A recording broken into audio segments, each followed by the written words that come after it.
Olá pessoal, professor Celso Medeiros.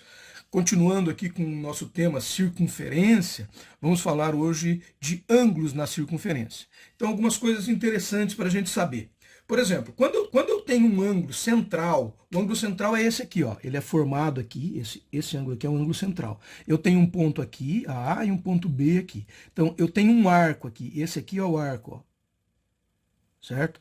Arco, se aqui é A e aqui é B, esse aqui é o arco que a gente chama de arco AB. A gente escreve assim, ó, arco AB. Esse arco AB tem um ângulo. Esse ângulo é exatamente esse ângulo central. Agora, se eu pego esse mesmo ponto A e B aqui e ligo ele com outro ponto que está numa outra borda da minha circunferência, esse ângulo aqui, ó, formado aqui, ele é exatamente a metade desse ângulo central. Então essa é a nossa primeira propriedade interessante de saber. O ângulo central é o dobro desse ângulo que é formado aqui, né, interno na minha circunferência. Então, eu tenho os mesmos pontos AB. Se eu ligo esses pontos com o centro, eu tenho um ângulo. Né? Aqui eu chamei ele de 2α, e o alfa é o ângulo que eu faço com os mesmos dois pontos AB, só que daí na borda da minha circunferência. Então aqui eu tenho que o ângulo central é o dobro do meu ângulo que é feito na borda. Uma outra informação que a gente tem aqui, ó, é o seguinte: se eu traço uma tangente nesse ângulo A aqui, significa que essa tangente ela vai ter um ângulo reto. Aqui, ó, esse ângulo aqui, ó, nesse segmento OA, ele é reto. Se ele é reto, significa que se eu pegar isso aqui, ó, esse ângulozinho que é formado aqui, ele é igual a esse aqui. Certo? Então é interessante essa propriedade, porque se eu tenho a tangente aqui, eu posso dizer que esse ângulo aqui é igual a esse aqui. Então, se eu tenho um ângulo central, eu consigo chegar nesse ângulo daqui e consigo chegar nesse ângulo que é tangenciado no ponto, no segmento, né, que forma OA aqui, esse OA fazendo o ângulo reto, aqui eu tenho a minha tangente, então esse ângulo é igual a esse, certo? Beleza. Outra propriedade que a gente tem de ângulos é o seguinte: eu tenho esse ângulo aqui, ó. Esse ângulo, ele nada mais é do que o meu arco AB, somado com o meu arco CD, divididos por 2. Então, é essa relação que está aqui, ó. Esse ângulo é o arco AB, somado com o arco CD, divididos por 2. Certo? Então, veja, isso aqui não é o centro da circunferência, vale para qualquer lugar que eu tenho duas cordas se interceptando, eu pego os dois arcos, somo esses dois arcos, o ângulo desses dois arcos, e divido por 2, e eu vou chegar no ângulo que é esse ângulo aqui. Aqui vamos aproveitar, isso aqui não é bem ângulo, né? Isso aqui não é bem ângulo, ó, mas eu vou aproveitar. AD mais BC são iguais. O que é? Isso aqui nós estamos falando do tamanho desses segmentos. Quando eu tenho duas cordas, eu tenho uma corda aqui, ó, AD. Vocês estão vendo essa corda? AD. Essa corda AD, ela tem dois segmentos. Tem esse segmento A aqui e tem esse segmento D aqui. Certo? Se eu multiplicar esses dois segmentos, A vezes D, vai ser igual à multiplicação desses outros dois segmentos aqui, ó, B, C. Então, repare, eu tenho duas cordas que se interceptam.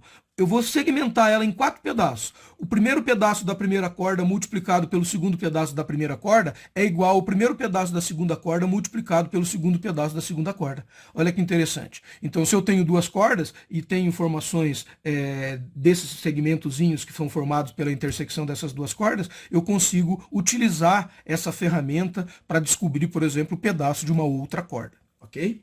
Beleza, vamos lá então. Aqui nós temos mais uma propriedade interessante, essa propriedade também é de ângulos, né? Então eu tenho um ângulo alfa aqui, ó.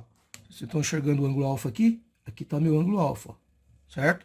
Esse ângulo, ele nada mais é do que o segmento, né? O meu arco DC, ó, esse arco aqui, menos o meu arco AB, que é esse arco aqui, divididos por 2. Veja, quando está dentro do próprio segmento, eu somo e divido. Ó. O meu ponto de intersecção está dentro da minha circunferência. Então eu vou somar os dois arcos e vou dividir por 2. Quando o meu ponto de intersecção está do lado de fora, veja, o ponto de intersecção nesse caso, ele está aqui, ó.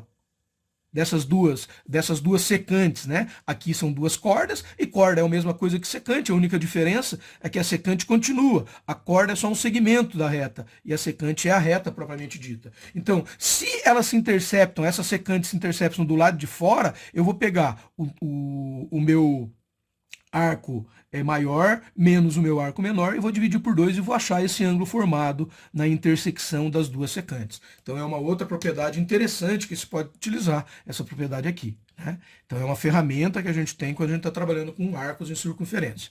Aqui nós temos uma outra propriedade, né, que é o seguinte, olha, eu tenho esse ângulo alfa aqui, certo? Esse ângulo alfa, se eu pegar esse ângulo lá de fora, ficou um cinza bem clarinho aqui, mas eu vou escrever para vocês. Esse ângulo aqui, ó, ele é o ângulo beta, que eu estou chamando ele de beta, e ele vai ser igual a 360 menos o ângulo alfa, certo? Por quê? Porque a circunferência inteira tem 360 graus. Se o ângulo aqui é alfa, esse pedaço que sobrou aqui é 360 menos alfa, certo? E veja, eu tenho os mesmos dois pontos aqui. Vamos chamar esses pontos de A e B aqui também, só para a gente entender. Se eu pegar esses pontos e fazer essa ligação aqui desse lado, esse ângulo aqui vai ser esse beta divididos por 2. Olha que interessante, né? Então, quando eu tenho uma circunferência, eu posso fazer essas análises para descobrir ângulos que às vezes não tem, o enunciado não diz, mas a gente pode, por esse tipo de dedução, né, que é dessas propriedades que a gente está estudando, acabar descobrindo alguma coisa.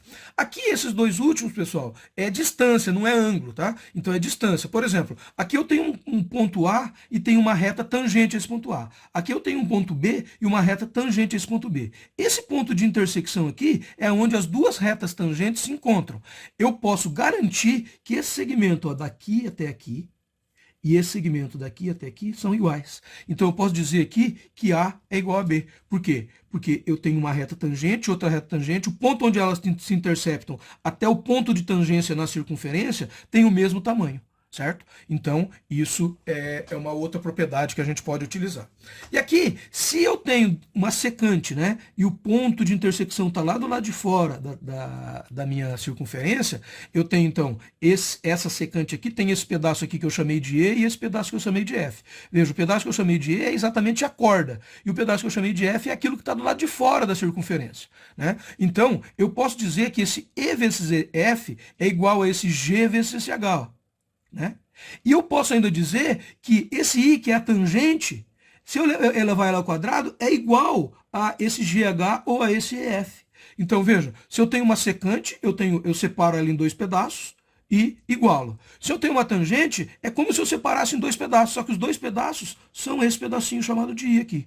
E daí, se eu elevar esse I ao quadrado, eu posso igualar a EF ou GH dentro dessa figura aqui. Então, é uma outra propriedade interessante que a gente pode utilizar quando a gente está trabalhando com circunferência. Espero que tenham gostado. Até uma próxima.